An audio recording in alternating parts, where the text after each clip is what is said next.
This is Danny Flexen here for Seconds Out. Delighted to be joined by a new IBF featherweight champion of the world, Kid Galahad. How you feeling? Danny, not a little bit of the world, the whole world. Remember that. How you feeling? I'm good, mate. I'm good, thank you. Just be in the gym, did a little bit of ticking over. Gonna go in this afternoon, did a little light training session. Then that's it, really. Just same old. Nothing's really changed.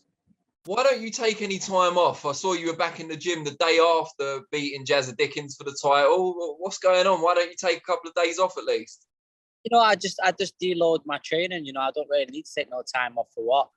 At the end of the day, this is what we do. We don't do nothing else.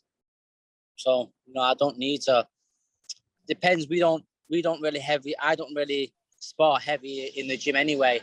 And, we don't, when you live it all the time, it's not as brutal as people as like, for instance, when you have someone like Rick Yarton who trained, he used to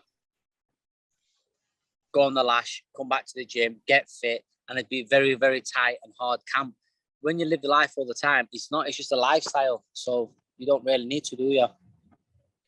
What was the reception like in the gym? Because obviously most of your team were there on Saturday night, but some of them wouldn't have been. What was it like when you came into the gym as a newly crowned world champion yesterday? Good, mate. It was good. Everyone was over the moon. Long time coming, and the 5th world champion from the gym. That's brilliant. You must feel, although you're delighted, you must feel you should have been crowned world champion, 2 years ago?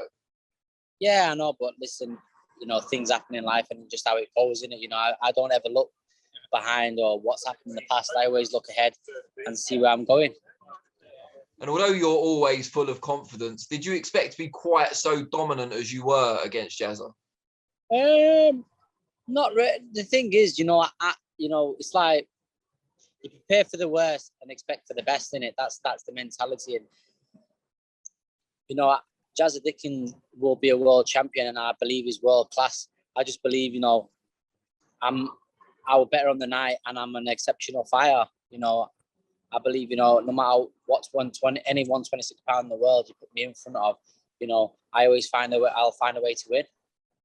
What do you think the keys were to your victory? I just believe I'm just a little bit better than him in every department. That's all it is, just the fundamentals, isn't it, really? At the end of the day, boxing's not rocket science, is it? It's only a jab, a right hand, a left hook, and uppercut. It's not rocket science, is it? Did you feel towards the end, obviously before he was retired in the corner at the end of the 11th, so kind of rounds 9, 10, did you feel you were quite far ahead? Not really, no. To be fair with you, I felt like, I needed, my mentality is I've got to go in there and make sure, I don't leave it to the judge's hands. That's my mentality. Well, you were miles ahead, as it turned out, but it didn't matter anyway because they made the quite sensible decision to pull Jazza out. Do you have even more respect for him now? I know you respected him greatly before the fight, but even more so now. He hung in there. He's very tough. To be fair with you, I respect him. I respect him just as much as before because I knew. You remember, I've known Jazza for a long time. I've boxed him before, and I know how tough he is. And when you go to, I've used him for a lot of sparring for fights, and I know how he is. He's never not come to spar me, never been fit. He's always been fit. Do you know what I'm saying to you? He's always on point. So I always knew, he'll be, no matter who he gets in the ring with, he'll always be a tough fight for anybody. Now, you said after the fight, you haven't got an interest in boxing Lee Wood unless he gets upgraded to WBA Super Champion. Do you feel he should be upgraded? Well, if that's the case, then, he shouldn't be. Well, it depends on it because they're basically saying, Lee Wood should be elevated to super champ because Leo Santa Cruz not boxed for 2.5 years, but Kanzu's not boxed for 2 years. So should they they shouldn't really even sanction the fight with Lee Wood because he's not boxed for 2 years. If that's the case, do you know what I'm saying to you? But look, it's not even. I'm happy for Lee Wood, to get that title because he deserves it. And the thing is, it's not in a way, it's not really Lee Wood's fault. It's the WBA's fault, because that's like, basically, Lee Wood's gone to Mercedes and said, "Can I have an AMG 63?" And said, "Yeah." But when he's opened the sachet, when he's opened the car bonnet, it's got a 4-liter diesel engine in it. It's got all the tags on it. It says G63 all over it, but really it's not a G63. Do you know what I'm saying to you? And that's it. You know, at the end of the day, it's not. No matter what anyone tries to say, it's not a genuine world title, is it? And that's it. That's just how it is. You know what I'm saying? I'm happy for him. I'm glad he beat Kanzu. He deserves the win. But what can you do? You know, unless he gets elevated, then there's really nothing you can do with that title, is there? Because you can't unify. No. And the thing is, if Lee Wood wants to be world champion, what I'll do, he can vacate that WBA and he can fight me for my first defense if he wants that. That's a very kind offer. I'm sure he'll appreciate it. We'll do that, you know, because there's no point. What's the point of him, you know,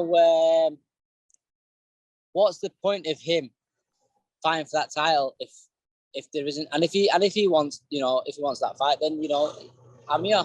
I'm just saying, but there's no point, because there's no point saying, oh yeah, you know, let me get him elevated, because the WBA are never going to elevate him, and that's not Lee's fault. That's the WBA's fault.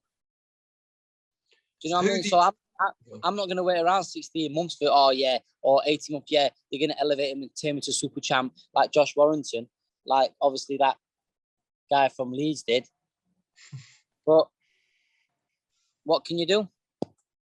So who is it that you want? I mean, are you keen to unify straight away? Do you want to have some defenses first?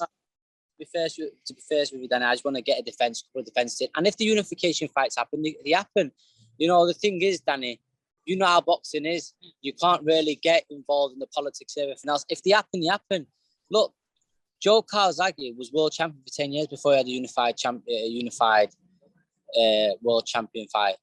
You know, and Ricky Hatton had one back-to-back. But I'm not Joe Calzaghe, I'm not Ricky Hatton. So, you know, my career is not going to happen in completely different. And Josh Warrington is not no Ricky Hatton, he's not no Joe Calzaghe. So the thing was, when he was champion, he should have just defended his mandatories and defend his mandatories and box his voluntaries, and that's it. The end of the day, the name of the game is to fight and win. That's it, nothing else. You know, you get your world title, you defend it. And you mentioned Josh Warrington. Obviously, he's got a big rematch of his own coming up next month. How bothered are you now you're a world champion about having that rematch? Does it offer you anything now? No, not really, because you know what I've got. You see his back pocket here? I've got his soul in his back pocket, and no matter what he does, I've got in my back pocket, and he knows I've got in my back pocket, and he can do what he wants, because since he's boxed me, it's just been downhill for him. That's all it's been. It's been uphill for me and downhill for him.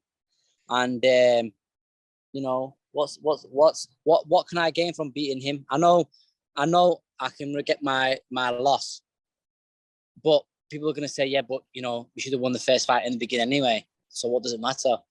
You know, and to be fair, if I did fight him again, I know for 100% he will not go past 12 rounds. And he's got a hard fight in front of him anyway. You know, he's just being beat by a guy who nobody knows. He's only interested in big fights, but he's fighting a guy called Lara who fuck knows who we know. We don't even know who he is. But obviously it's a big fight in Josh Warrington's eyes. Just like the Kanzu fight was going to be a big fight. You know? So let him have these big fights. What he keeps on telling his Leeds fans. He's having big fights, Kanzu. And obviously Lara.